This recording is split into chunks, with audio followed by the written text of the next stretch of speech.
I, Makabai Henry, being returning officer for Kampala Electoral District, pursuant to the Parliamentary Elections Act Cap 177, declare Muchivi Sadat duly nominated as a candidate to contest for the election of Member of Parliament for Kawempe Division constituency in Kampala District.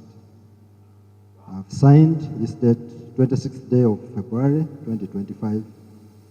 Congratulations on being nominated. One Uganda, one Uganda, one people, one people, one Uganda. Wangu detulinze kulayira. Londa Khalifa wetukire. And I hereby hand you a copy of the campaign guidelines that will help us have a smooth campaign. I urge you to be disciplined, and please come on Friday, 10 a.m. with a proposed program for your campaigns in the 9 parishes of the constituency. The purpose is for us to harmonize those programs. That's why I'm saying it's your proposed program. Then depending on what others will have, what we shall mutually agree, that's the one that we'll come up with, and we'll request that you follow it. Do not interfere with other people's programs, and we urge other people not to interfere with your programs. Run a civilized campaign, and wish you the very best.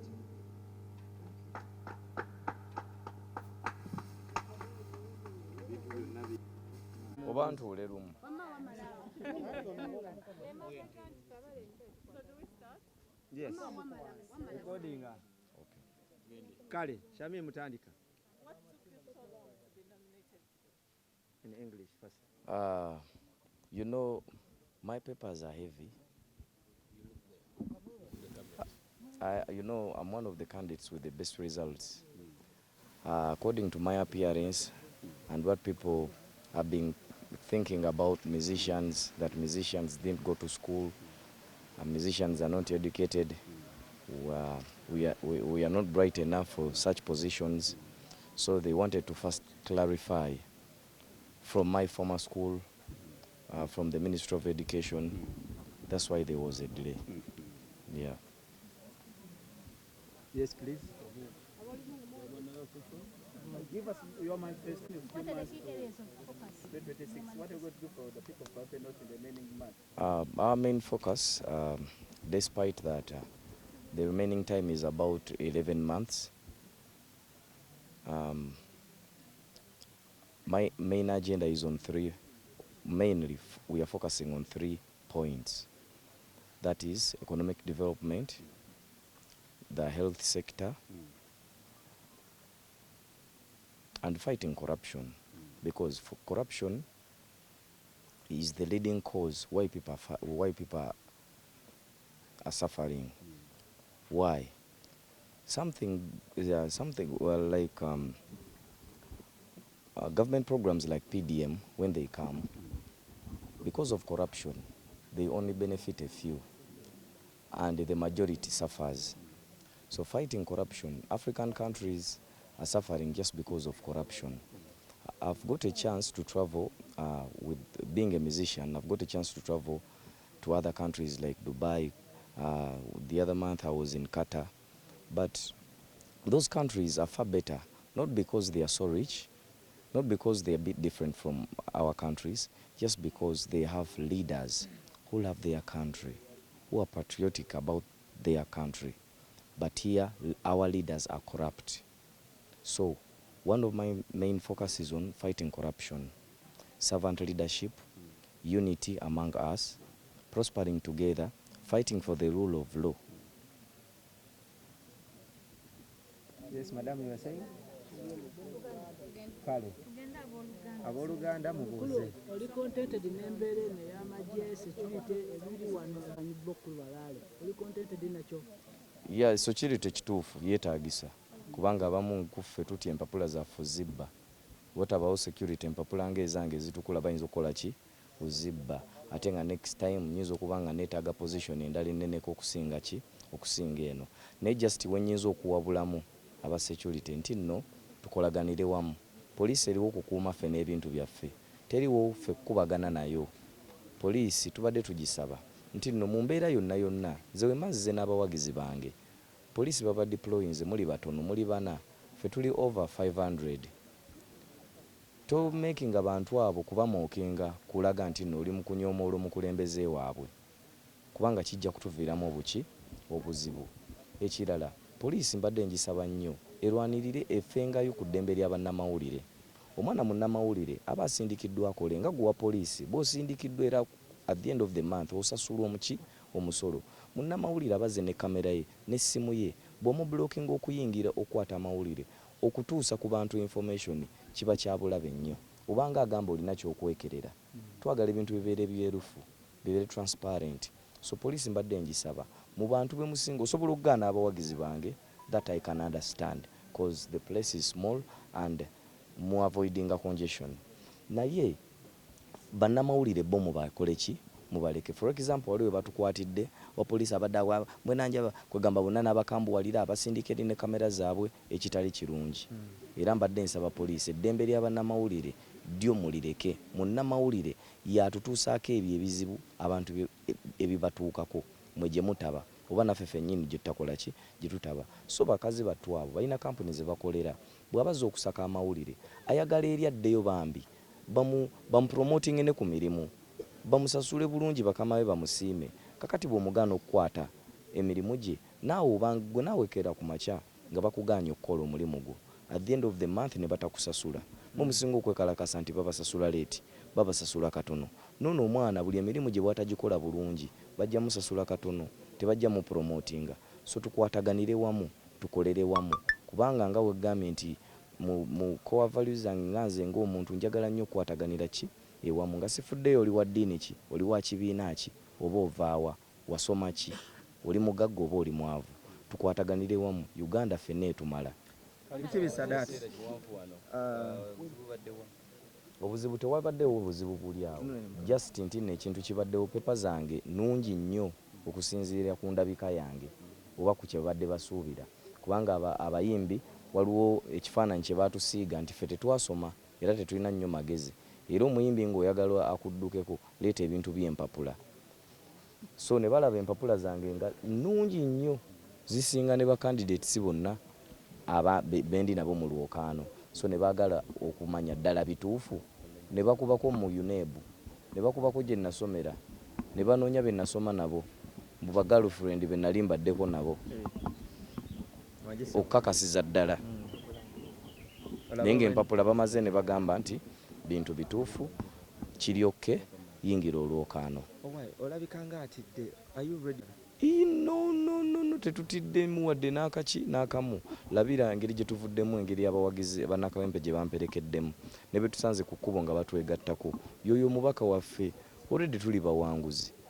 Ffe tetuzze kuzannya katemba tuzze kuteekawo nkyukakyuka kubanga ffe ffennyini abavubuka bwe tutaaveeyo ne twenyigira mu kintu kino teri bannakawempe ninga bo nkulidde mu mbeera ya kusomoozebwa just okuyimba kuno kwe kuntaasizza nemba nga nsobola okubaamu ensonga n'eryo baganda bange abavubuka abali eyo bakuze maama single mother maama yawukana ne taata ono akuze ne taata yekka ono akuze ne maama yekka bakuze babagobagoba school fees. Baana bangi nnyo abavubuka abagezi nga bamaze babato bamu bamaze P7 nga tebalina za kweyongerayo kugenda mu secondary bamu bamaze senior 4 ne kati banoonya bawanjaga ez'okugenda mu HSC. Bwati abamu bagenda kukomaawo nange nayitako mu mbeera eyo nti nali mugezi nnyo nembaera one of the best students ne kosi gye bampa ku government nga si nnungi nga njagala kosi ki ennungi namaliriza ndi mu bino byaki byakuyimba byebintaasiza kati nange nreflectinga kiri kye nnali ne ŋŋamba ate abo bakyali bange batalina kitone ani agenda obbataasa ŋŋenda kubataasa nga nziza okuteekayo ensonga zaabwe ti abavubuka bali bubi tebalina mirimu mulabe kasasiro mulabe emyala mulabe amalwaliro matono nnyo n'amadagala gali mu matono nnyo ku nnamba y'abantu abali mu kawempe. Abo wennyini Kalifa aganaga ku luno weekakasa kubeera nga weesimbawo because ebbanga eriyisozi oyogere ebitakwatagana ate Kawempe South sooka okiddemu ntya okwogera ebitakwatagana ntya weesimbawo ku Kawempe North naye last speech wagamba Kawempe South. Kakati ekintu ekyo kyali bwe kiti omanyi bw'oba ejja eno mu Kawempe North oyitira wali bwayise era oyitira Kavule mu Kawempe South abantu abo nabeerako nabo banyimiriza nembeera nabo okumala essaawa 3 nga banyumiza ebizibu byabwe nti omubaka waabwe tebamulabangako. Omubaka waabwe alinga naye Segirinyi yakolaki yafa nabo bamulekwa ne bambulira ebizibu bya bingi nnyo ne bimbeerako nnyo ku mukiku muto era ne baleeta n'ekitooso nti nno singa ne bino ebya South ne North bikolaki bivaawo ne babeera nga nze ebirowoozo byange kubanga bisobola okubatwala mu maaso era ne baŋŋamba nti tunoonyeza omubaka waffe mulwadde ali kirudde oba mulago bamusiba bwe bamusiba tubuulira ali mu kkomera ki ali kitalya oba ali luzira kale bambi bamunoonya omubaka waabwe kati nange ebirowoozo byabwe nagenda nga bambi kinkutteko nnyo nga ndaba balina ebizibu babimbuulidde abakyala abaana ba bodaboda be bakwata buli lunaku abavubuka be bakwatira mu ghetto ne bambuulira nti tubadde n'omubaka waffe ate ng'asasula n'omusaala agufuna naye tetumulabangako ne mbagamba nange babaleetera ne babagamba mumale gatiikinga bwe mwatiikinga kyekyo kye mwakola ki kye mwafunamu so nembeera nga kindiko nnyo ku bwongo naye ako kantu kanafu nnyo that is a slip of the tongue.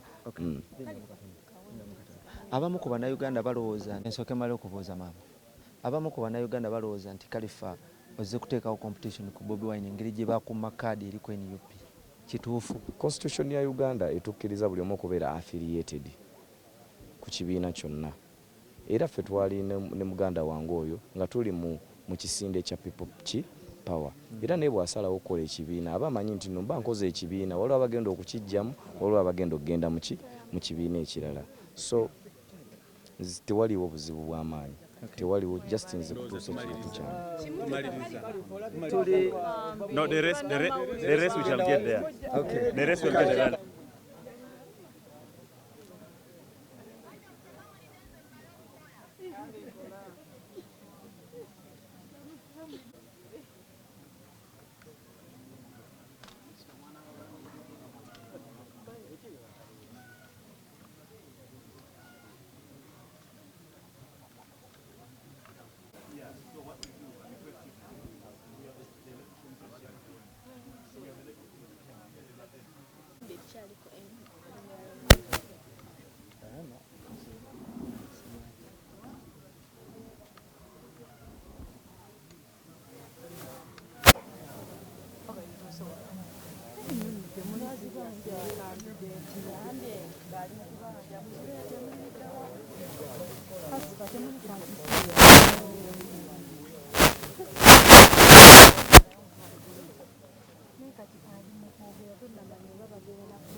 As officials of the Electoral Commission of the Forum for Democratic Change. So we only await other individuals who are slated to be nominated today for the electoral process to conclude for today because it's a two-day event.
That you have to use, and like I've told other candidates that have been here before, request you to be law abiding.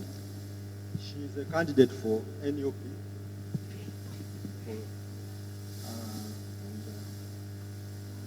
read through Kazoa Angola A, electoral area. So these are the guidelines for the campaigns. We pray that you conduct your campaigns in a peaceful manner, and wish you the very best.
Girete jukwani.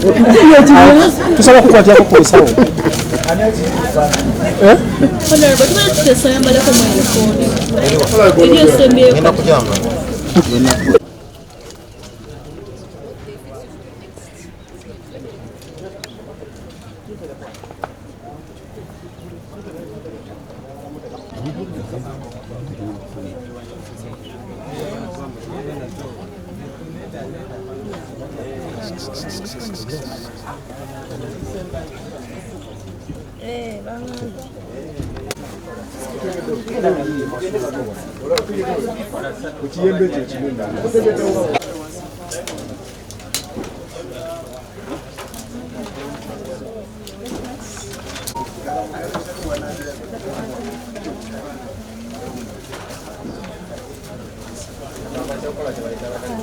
Excuse me.